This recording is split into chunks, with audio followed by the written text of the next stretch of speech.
Assalamualaikum warahmatullahi wabarakatuh. Saya Muhartoyo, calon guru penggerak angkatan 10 dari SMK Negeri 1 Kadisung. Hari ini saya akan membuat tugas video tentang aksi nyata di program pendidikan guru penggerak.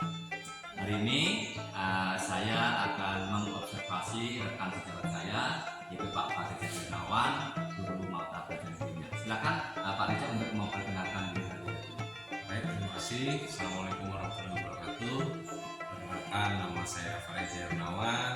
Saya bertugas di SMK Negeri 1 Kadisung dan saya mengambil mata pelajaran Ilmu Pengetahuan Alam dan Sosial. Pak Reza, mohon maaf nih mengganggu aktivitas Bapak. Saya di sini bertugas sebagai supervisi. Ya, jadi nanti Bapak sedang belajar, saya amati, saya nilai kira-kira sudah sesuai dengan kriteria yang kita inginkan atau belum. Ya, namun sebelum observasi ada beberapa pertanyaan yang akan saya sampaikan ya Pak Reza ya. Mohon maaf ini loh mengganggu ya. Silakan. Ini Pak Reza, baik Pak Reza, Pak Reza kan guru IPAS. Nah, untuk kegiatan observasi yang akan kita laksanakan, kira-kira untuk pertemuan besok tujuan pembelajarannya apa nih supaya bisa menang sama peserta didik? Baik, Pak Mur. Kebetulan kan saya sudah berada di pertemuan ketiga di pembelajaran saya dan saya sudah sampai pada materi ekosistem. Nah, selanjutnya saya akan mengajar materi mengenai kerusakan lingkungan. Dan tujuan pembelajaran saya kali ini adalah peserta didik mampu untuk menganalisis kerusakan lingkungan, baik itu jenisnya, kemudian dampaknya, dan juga metode pencegahannya. Luar biasa sekali ya. Ini tujuan pembelajaran adalah tentang analisis dampak lanjut bila terjadi pencemaran pada suatu ekosistem ya Pak ya. Betul sekali, Pak. Kira-kira strategi apa nih yang akan Bapak lakukan agar tujuan pembelajaran itu bisa tercapai? Untuk materi kali ini saya ingin menerapkan metode diskusi kelompok, Pak Mur. Jadi nanti di kelas saya akan membentuk kelompok yang berisikan 3-4 orang. Tentunya kelompoknya nanti beragam, baik dari jenis kelamin atau tingkat kemampuannya, supaya nanti mereka bisa melakukan transfer ilmu sesama siswa seperti itu. Kemudian juga siswa nanti akan saya bantu dengan menggunakan LKPD yang saya buat. Oh gitu ya, nanti siswa disuruh diskusi, kemudian mengerjakan tugas, kemudian bertukar pikiran untuk menyelesaikan sebuah LKPD ya. Betul sekali, Pak. Nah, kira-kira langkah-langkah apa nih untuk melakukan strategi itu biar bisa berjalan dengan lancar? Baik, yang pertama agar pembelajarannya bisa terarah, barangkali nanti saya akan membuka pembelajaran saya dengan menampilkan video. Dan tujuan dari menampilkan video ini untuk memancing atau memantik pengetahuan sehingga mereka merasa penasaran dan ingin mengetahui apa sih kerusakan lingkungan, kemudian dampak dan cara pencegahan.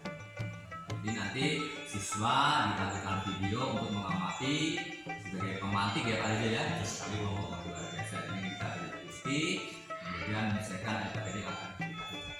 Ya. Lalu pertanyaan terakhir nih Pak Reza, kira-kira pengembangan yang hendak dicapai apa nih, area pengembangan yang hendak dicapai, tujuan intinya itu Pak? Iya. Adapun tujuan akhir yang memang ingin saya capai dari pembelajaran ini adalah siswa setelah memahami mengenai kerusakan lingkungan tadi, saya harapkan mereka bisa menerapkan di kehidupan nyata. Jadi apa saja yang menjadi penyebab kerusakan lingkungan, kemudian bagaimana cara mencegahnya, mereka bisa menerapkan dalam kehidupannya. Jadi luar biasa sekali ya. Jadi intinya adalah siswa bisa menerapkan tata cara ataupun hubungan antara ekosistem dengan kerusakan lingkungan ya Pak Reza ya. Ya, semoga nanti observasinya bisa berjalan lancar. Kemudian tujuan dari kita yaitu pembelajaran bisa terlaksana dengan baik.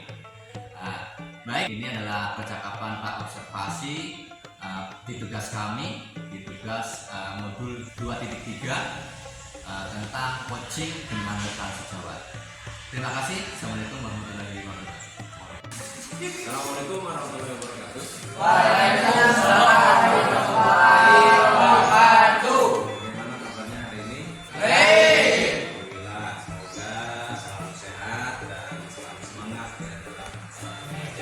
Baik, sebelum kita mulai pelajaran pada hari ini, Bapak mau cek kehadiran kalian terlebih dahulu ya. Ananda, Alta, Anis, Ardia, Erpandi, Abil.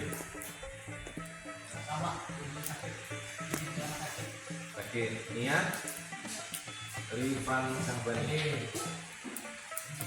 Oke, jadi ada 3 orang yang tidak hadir pada hari ini. Oke, kemarin kita sudah mempelajari mengenai interaksi antar makhluk hidup. Masih ingat ya? Ada berapa? Ada 3. 1, rantai makanan. 2, simbiosis. 3, adaptasi. Oke, semuanya terjadi dalam sebuah sistem kehidupan, yaitu kita sebutnya dengan ekosistem. Ekosistem adalah mencakup komponen biotik dan komponen abiotik yang mendukung kehidupan di bumi kita. Nah, hari ini karena kemarin sudah belajar mengenai macam-macam ekosistem. Ada berapa kemarin? Ada 7 sekali. Oke. Dan semuanya memiliki karakteristik masing-masing, baik flora ataupun faunanya. Yang mana yang bisa hidup di sana adalah yang mampu beradaptasi di lingkungannya. Baik. Nah, sekarang kita mempelajari tentang lingkungan dan kerusakannya, karena sekarang kita banyak sekali mendapati lingkungan yang sudah tidak sesuai lagi dengan kondisi alaminya karena perbuatan manusia. Kemarin apa contohnya? Kebakaran hutan, terus limbah dari pabrik, sampah yang menumpuk tidak pada tempatnya, yang nantinya itu menyebabkan kerusakan lingkungan. Oke, untuk mengawali pembelajaran kita hari ini, Bapak punya satu video. Nah, video ini akan membuka pemahaman kalian mengenai lingkungan, kerusakan dan dampaknya bagi kehidupan kita. Nah, silakan disimak.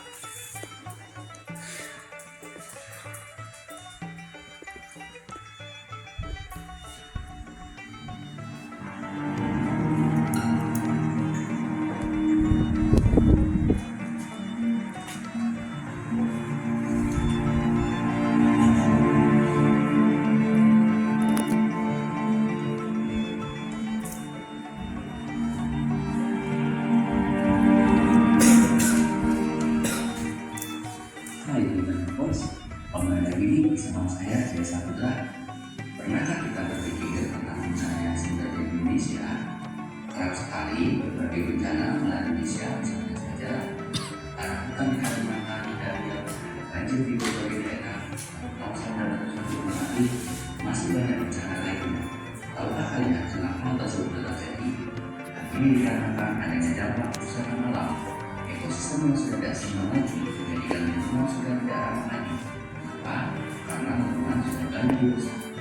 Berbagai kerusakan lingkungan sering terjadi karena ulah tangan manusia sendiri. Untuk itu, menjadi manusia yang bertanggung jawab adalah suatu kewajiban. Jika kita berkepentingan, jadi kita juga harus menanamnya ya guys, agar keseimbangan ekosistem hutan juga terjaga. Nah, jangan lupa ini dampak kerusakan alam bagi kehidupan kita semua.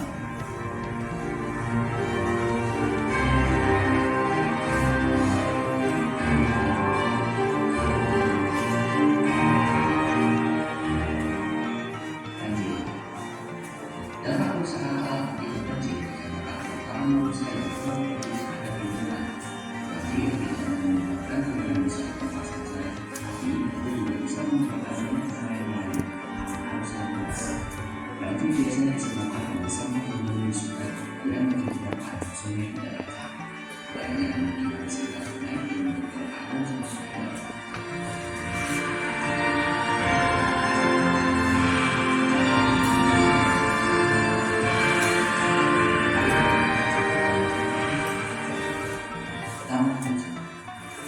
Bencana ini sering menimbulkan penyakit jiwa beres karena banyak kemungkinan yang tertimbang untuk keluar dari jalan mungkin. Bencana ini juga sering terjadi di kita. Kadang beberapa insiden saja tidak sadar akan terjadi bencana longsor. Adanya bencana longsor ini dikarenakan dampak kerusakan alam dan ulah manusia. Adanya penerbangan kemudian tanpa adanya regulasi menjadikan munculnya erosi. Bagaimana tidak? Biasanya dalam gunung ataupun pegunungan ataupun daerah sekitarnya, jika terjadi hujan lebat, ribuan pohon itulah yang akan menyerap air. Tapi jika mereka sudah terbang tanpa adanya regulasi, hujan akan mengenai langsung tanah tersebut dan terjadilah erosi.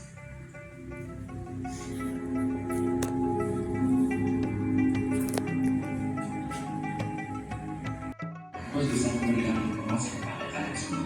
Oke, bye-bye.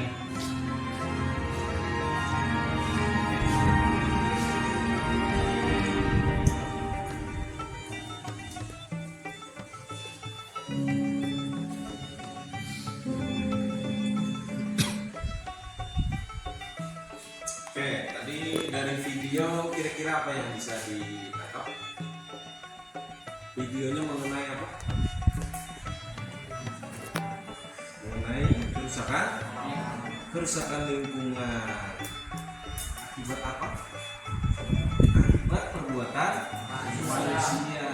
Tadi disebutkan ada beberapa bencana yang disebabkan oleh kerusakan lingkungan. Jadi antara makhluk hidup dan lingkungannya ada hubungan yang seimbang. Di mana keseimbangan itu dirusak, maka akan menyebabkan bencana. Oke lah, kita bangga dengan bangunan yang megah di kota, atau misalnya banyaknya pabrik-pabrik yang menghasilkan menyerap tenaga kerja. Tapi di balik itu ada ancaman bencana yang mungkin akan datang atau terjadi dengan kita. Kota dulu tidak seluas dan semegah itu. Dulu adalah hutan ditebang, kemudian dibangun pemukimannya berkembang pesat menjadi daerah perkotaan. Muncullah industri. Dari munculnya industri muncul lagi masalah baru. Apanya? Industri itu yang berbahaya apa ya? Gas buangnya, apalagi limbahnya. Nah, jadi dari video tadi Bapak harapkan kalian sedikit memahami mengenai kerusakan lingkungan yang dampaknya berakibat dengan kita sendiri. Jadi penting sekali untuk memahami konsep untuk menghindari kerusakan lingkungan yang berat supaya kehidupan kita bisa berlangsung dengan baik. Ya, jadi hari ini kita bagi kelompok sesuai yang kita bagi kemarin.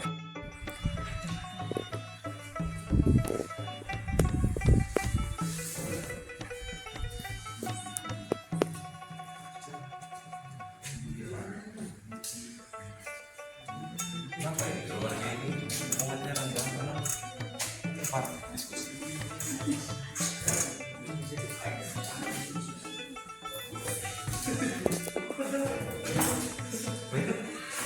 Tanah longsor, bukan itu bencana.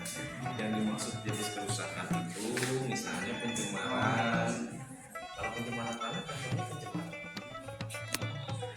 bukan tanah longsornya, bukan kebakaran hutannya yang diminta, itu bencana yang dihasilkan. Kalau yang diminta itu jenis kerusakannya, bukan dampaknya. Kita belum ke dampak. Penebangan liar itu jenis kerusakan. Nah, penyebabnya kenapa? Kebakaran apa? Penggundulan hutan. Kenapa? Kebakaran hutan. Boleh. Oke. Kalau gunung meletus jangan. Bencana. Ini bencana. Dulu sebangunan.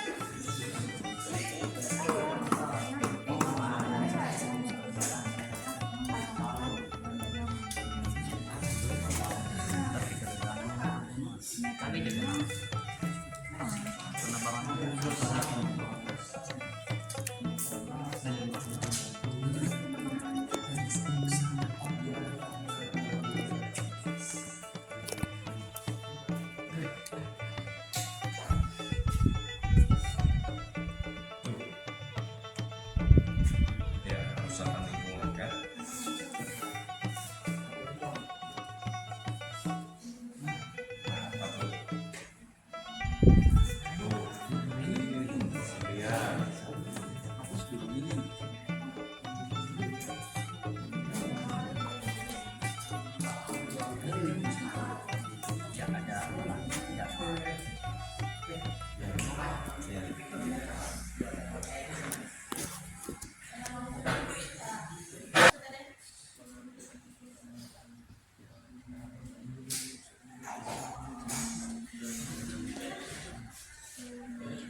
pembahasan tersendiri masalah bencana.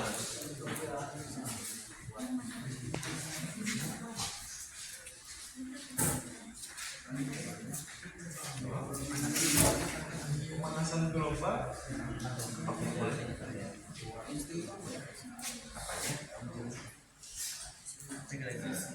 Apakah diskusinya sudah selesai? Kalau begitu ada yang mau mempresentasikan hasil diskusinya? Oke, silakan kelompok 3 maju. Kelompok 1 ya. Kita beri semangat dulu. Tepuk tangan.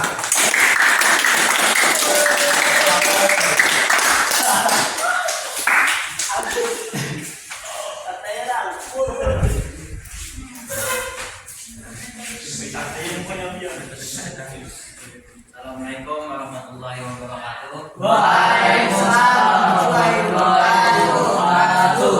Kami dari kelompok 1 ingin menyampaikan analisis kerusakan lingkungan. Yang pertama, pencemaran laut. Penyebab kerusakannya ialah banyak pabrik yang membuang limbahnya ke laut. Metode pencegahannya ialah dengan cara membuat tempat pembuangan limbah khusus. Yang kedua, pemanasan global. Penyebab kerusakannya meningkatnya emisi gas rumah kaca. Metode pencegahannya menggunakan sarana transportasi umum. Jenis kerusakan yang ketiga, polusi udara. Penyebab kerusakannya gas buang kendaraan bermotor. Metode pencegahannya menggunakan BBM sesuai jenis mesin. Jenis kerusakan yang keempat, pencemaran tanah. Penyebab kerusakannya akibat tumpahan limbah industri dan sampah rumah tangga. Metode pencegahannya melakukan daur ulang sampah organik dan tidak membuang sampah deterjen ke tanah. Sekian analisis kerusakan lingkungan dari kelompok 1. Assalamualaikum warahmatullahi wabarakatuh. Waalaikumsalam. Silakan kembali ke tempat.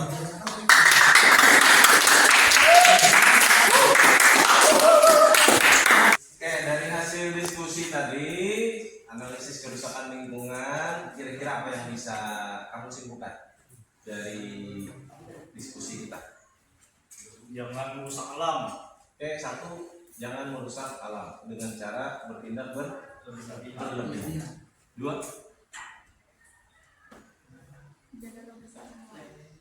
selalu menjaga melestarikan alam ya. Oke, apalagi jangan membuang sampah sembarangan. Oke, kalau semuanya kita jadikan satu kesimpulan, maka kita mendapati kesimpulan bahwa segala sesuatu tindakan yang berlebihan terhadap alam itu akan menyebabkan kerusakan. Setiap kerusakan yang ada di alam pasti akan mengganggu ekosistem. Kalau ekosistem sudah terganggu, maka kita akan mendapatkan yang namanya bencana alam. Oke, itu yang kita dapatkan pada hari ini. Pembelajaran Bapak cukupkan sampai di sini. Kita ketemu lagi pada pertemuan berikutnya untuk membahas materi selanjutnya. Bapak akhirnya, assalamualaikum warahmatullahi wabarakatuh.